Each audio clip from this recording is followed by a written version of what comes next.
bringing you the latest Arizona high school football recruiting news year-round. This is the Recruiting Roundup on ProsToPreps.com.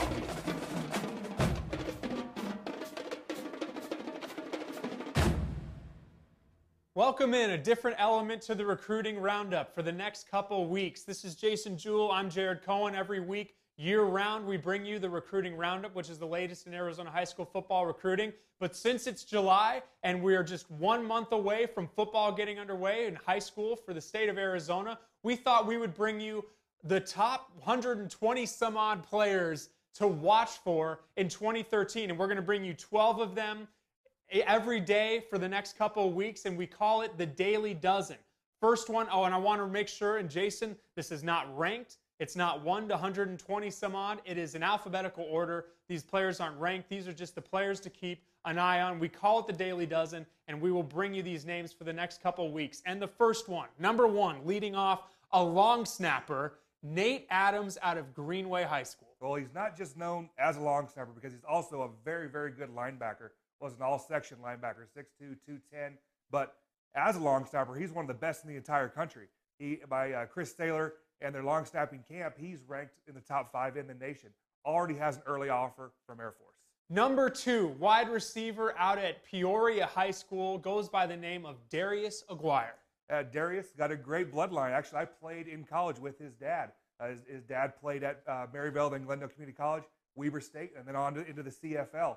He's a kid, had over 800 yards receiving last year and 8 touchdowns, and I really, really like Darius. If we were doing rankings, this guy probably would be on the first episode, but we're not. It's just a coincidence. Kyle Allen, number 3 quarterback out of Desert Mountain. Yeah, actually the number 1 quarterback in the entire country, committed to Texas A&M. We've been talking about him for almost a year now. There's not really much more we can say about him. He's an absolute stud. Offensive lineman number 4 is Alex Anderson out of Saguaro. He's had a great spring from a recruitment standpoint. What are we looking forward to him on the football field this fall? Yeah, he's a kid. His junior film is very, very good. I want to see him develop and become more of a finisher. He's 6'5" and 290 pounds, has over 10 offers right now. But if this kid can show that he can maul people, he's going to get some big-time offers. Going back to Desert Mountain at number 5, that would be Mark Andrews. It's the dynamic duo with Kyle Allen and Andrews, and this is going to be his senior season. Yeah, he's been great since he was a sophomore on varsity for Coach Tabor out at Desert Mountain.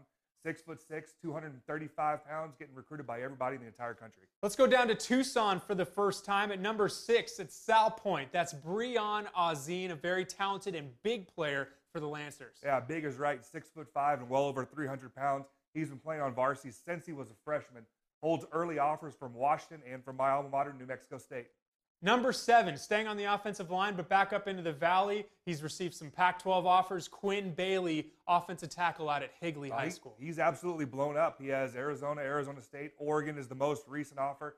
6'6" and 280 pounds, and still has a frame where he's going to be a big, big kid later, and that's why he's getting so heavily recruited. Offensive line is a theme here. We're going to see a lot of them throughout this list, and the next one is another one. That would be number 8, Camryn Bennett, offensive tackle out of Centennial High School. Kid I really like. Plays O-tackle right now, probably going to be a guard at the next level. Has 4 offers, the biggest being Oregon State. He camped at their place and came away with an offer. Again, a kid I really, really like. Number 9, another offensive lineman, and staying on the west side is Ishmael Betancourt out at Buckeye High School. Yeah, no one was talking about him. I went out and saw him in the spring. He's 6'5" and 280 pounds, holds 2 early offers, one from UTEP, the other from the University of New Mexico. He's a kid. If he has a great senior season, I expect more offers to come in for him. Let's bring back another quarterback at number 10, Sean Paul Brophy. This kid's an interesting story out at Chaparral High School. Yeah, interesting is right. He split time last year with Brad Scheckner.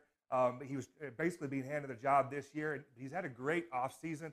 I expect big things out of him. I know Coach Huffine, the head coach over at Chaparral, expects big things from him, and he has a great weapon in Tyler Wiley to throw to. Going to the defensive side of the football, out of Betty Fairfax is number 11, Darren Brown. Kid I absolutely love on both sides of the ball. Had almost 1,000 yards receiving on offense and had 5 picks as a safety on defense. I think he ends up being a safety at the next level, but the kid is a playmaker, bottom line. And finally, last, certainly not least, on this episode of the Daily Dozen, number 12, arguably one of the most talented players in the state, Mountain Point's Jalen Brown. Yeah, I mean, he's been on another kid that's been on varsity since he was a freshman and been an all-section player since he was a freshman, being recruited by everybody in the entire country. Recently narrowed his list down to a top 9, but he's a big-time playmaker. Could play on either side of the ball in college. So that is day 1 of the Daily Dozen. We'll bring you players on day 2, numbers 13 through 24. A lot more names to get to, but we're going to keep bringing this to you over the next couple weeks. And until tomorrow, that's Jason Jewell. I'm Jared Cohen. This has been the Recruiting Roundup's Daily Dozen on ProsToPreps.com.